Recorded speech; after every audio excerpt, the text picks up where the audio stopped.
നമസ്കാരം എല്ലാവർക്കും.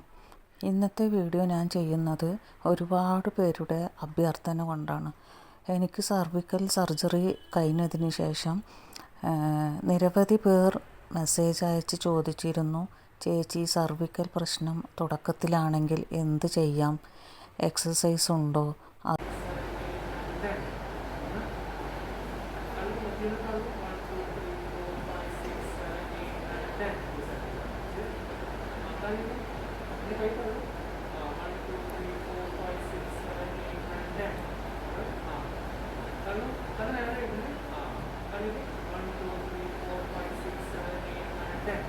മനസ്സിലായോ? എത്ര പറ്റുക അത്ര ചെയ്യും. 10 ചെയ്യണം, 5 ചെയ്യാൻ പറ്റുക 5 ചെയ്യും. ഇത് ഫസ്റ്റ്. സെക്കൻഡ് എന്ത് ചെയ്യണം? പ്രാക്ടിക്കൽ അല്ല. പ്രാക്ടിക്കലിൽ 1 2 3 4 5 6 7 8 9 10 അല്ലെങ്കിൽ 1 2 3 4 5 6 7 8 9 10 അല്ലെങ്കിൽ 1 2 3 4 5 6 7 8 9 10 അല്ലെങ്കിൽ 1 2 3 4 5 6 7 8 9 10 അല്ലെങ്കിൽ 1 2 3 4 5 6 7 8 9 10 അല്ലെങ്കിൽ 1 2 3 4 5 6 7 8 9 10. മനസ്സിലായോ? പ്രാക്ടിക്കലല്ല കേട്ടോ.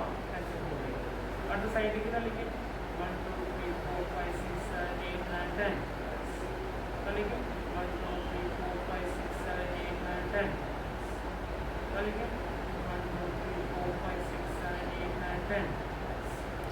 അതുകൊണ്ടാണ് ഇന്ന് ഈ വീഡിയോ ചെയ്യുന്നത്. ആദ്യം തന്നെ ഒരു കാര്യം വ്യക്തമായി പറയട്ടെ, ഞാനൊരു ഡോക്ടറല്ല. ഞാൻ പറയുന്നത് എൻ്റെ സ്വന്തം അനുഭവമാണ്. എനിക്ക് സർവിക്കൽ പ്രശ്നം തുടങ്ങിയ സമയത്ത് ഡോക്ടർ പഠിപ്പിച്ച ചില എക്സസൈസുകൾ ഡോക്ടറുടെ നിർദ്ദേശപ്രകാരം ഫിസിയോതെറാപ്പിസ്റ്റ് കാണിച്ചു തന്നതാണ്.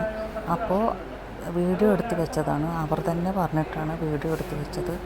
അപ്പോൾ അത് ഇന്ന് പലർക്കും കാണിക്കാൻ അത് ഉപകാരപ്പെട്ടു എന്ന് ഞാൻ വിചാരിക്കുന്നു. ചില എക്സസൈസുകളുണ്ട്, അത് ഞാനിപ്പോൾ ഇവിടെ പങ്കുവെക്കുന്നത്. ഈ എക്സസൈസ് എല്ലാവർക്കും ഒരേ ഫലം നൽകുമെന്ന് ഞാൻ പറയുന്നില്ല. പക്ഷേ ഡോക്ടർ ചെയ്യാൻ പറഞ്ഞിട്ടുള്ളവർക്ക് തുടക്കഘട്ടത്തിലുള്ള ചിലർക്കെങ്കിലും ഇത് സഹായകരമാകാം. പക്ഷേ എനിക്ക് നല്ല സ്റ്റേജ് വളരെ മോശമായിരുന്നു. എന്നിട്ടും ഈ എക്സസൈസ് ഡോക്ടർ നിർദ്ദേശപ്രകാരം പറഞ്ഞു തന്നതാണ്. പക്ഷേ തുടക്കത്തിലും പിന്നെ ഒരുപാട് സ്റ്റേജ് അവസാന ഘട്ടം എത്താത്തവർക്കൊക്കെ മാറ്റം ഉണ്ടാകും എന്നാണ് പ്രതീക്ഷ. എല്ലാവർക്കും അങ്ങനെ കുറേ പേർക്ക് മാറിയിട്ടുണ്ട്. നിങ്ങൾക്ക് കടുത്ത വേദനയോ കൈകളിലോ കാലുകളിലോ മരവിപ്പോ ബലക്കുറവോ നടക്കാൻ ബുദ്ധിമുട്ടോ ഉണ്ടെങ്കിൽ സ്വയം ചികിത്സ ചെയ്യാതെ ഡോക്ടറെ കാണുന്നത് വളരെ പ്രധാനമാണ്. എനിക്ക് ആദ്യം കഴുത്ത് വേദന മാത്രമായിരുന്നു. പിന്നെ തോളുകളിലേക്കും കൈകളിലേക്കും വേദന പടർന്നു. പിന്നീട് കാര്യങ്ങൾ കൂടുതൽ ഗുരുതരമായി. എൻ്റെ കാലുകൾക്ക് ബലക്കുറവ് വന്നു.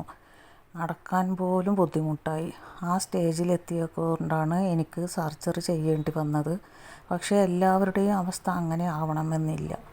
തുടക്കത്തിൽ പ്രശ്നം തിരിച്ചറിയുകയും ഡോക്ടറുടെ നിർദ്ദേശങ്ങൾ പാലിക്കുകയും ആവശ്യമായ ചികിത്സയും എക്സസൈസും ചെയ്യുകയും ചെയ്താൽ ഒരുപാട് പേർക്ക് നല്ല പുരോഗതി ലഭിക്കുന്നതായി ഞാൻ കണ്ടിട്ടുണ്ട്.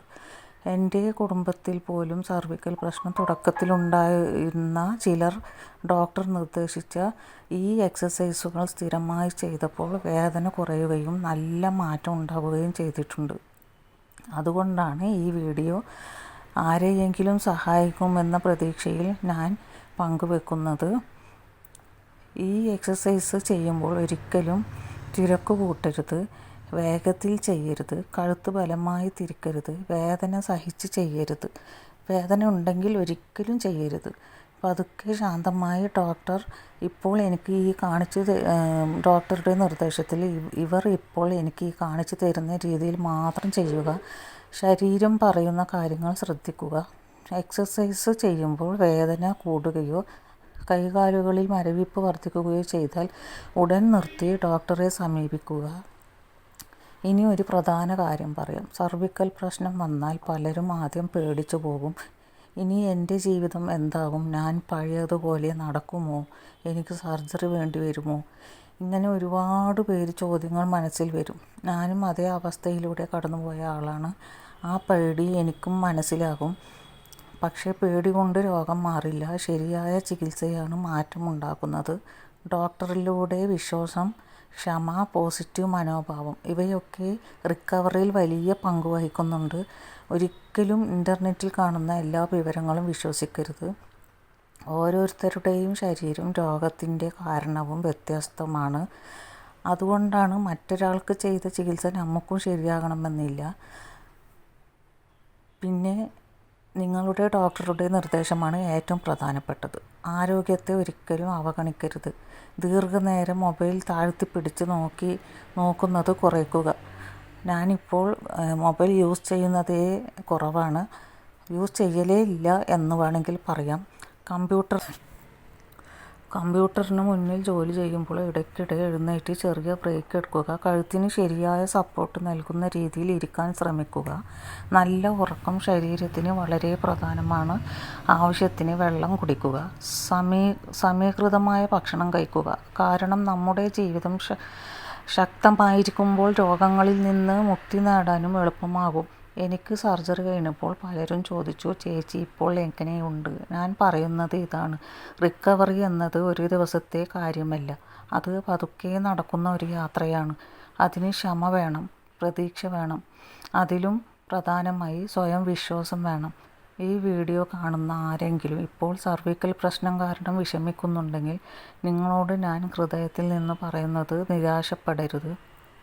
നിങ്ങൾ ഒറ്റയ്ക്കല്ല. ഒരുപാട് ആളുകൾ ഈ അവസ്ഥയെ അതിജീവിച്ച് ഇന്ന് സാധാരണ ജീവിതം നയിക്കുന്നുണ്ട്. നിങ്ങൾക്കും അതിന് കഴിയും. സമയത്ത് ചികിത്സ തേടൂ. ഡോക്ടറുടെ നിർദ്ദേശങ്ങൾ പാലിക്കൂ. നിങ്ങളുടെ ശരീരത്തെ സ്നേഹിക്കൂ. നിങ്ങളുടെ മനസ്സിനും ധൈര്യം കൊടുക്കൂ. ഇന്നത്തെ ചെറിയ ശ്രമങ്ങൾ നാളത്തെ വലിയ മാറ്റത്തിന് കാരണമായേക്കാം. ഈ വീഡിയോ ഒരാൾക്കെങ്കിലും ഉപകാരപ്പെടുമെന്ന് ഞാൻ വിശ്വസിക്കുന്നു. ഉപകാരപ്പെട്ടെങ്കിൽ ഷെയർ ചെയ്യൂ. ഒരുപക്ഷെ ഈ ഒരു ചെറിയ ശരിയായ സമയത്ത് മറ്റൊരാളുടെ കൈകളിലെത്തിയാൽ അതും ഒരു സഹായമാകും. എല്ലാവർക്കും നല്ല ആരോഗ്യം ലഭിക്കട്ടെ, സുഖം പ്രാപിക്കട്ടെ. നിങ്ങളുടെ ഫ്രണ്ട്സിനും ഫാമിലിക്കും ഈ വീഡിയോ ഷെയർ ചെയ്യുക. പുതിയ ആളുകളാണെങ്കിൽ ചാനൽ സബ്സ്ക്രൈബ് ചെയ്യുക. നന്ദി. അടുത്ത വീഡിയോയിൽ വീണ്ടും കാണാം. Okay, bye. See you next video. Thanks for watching.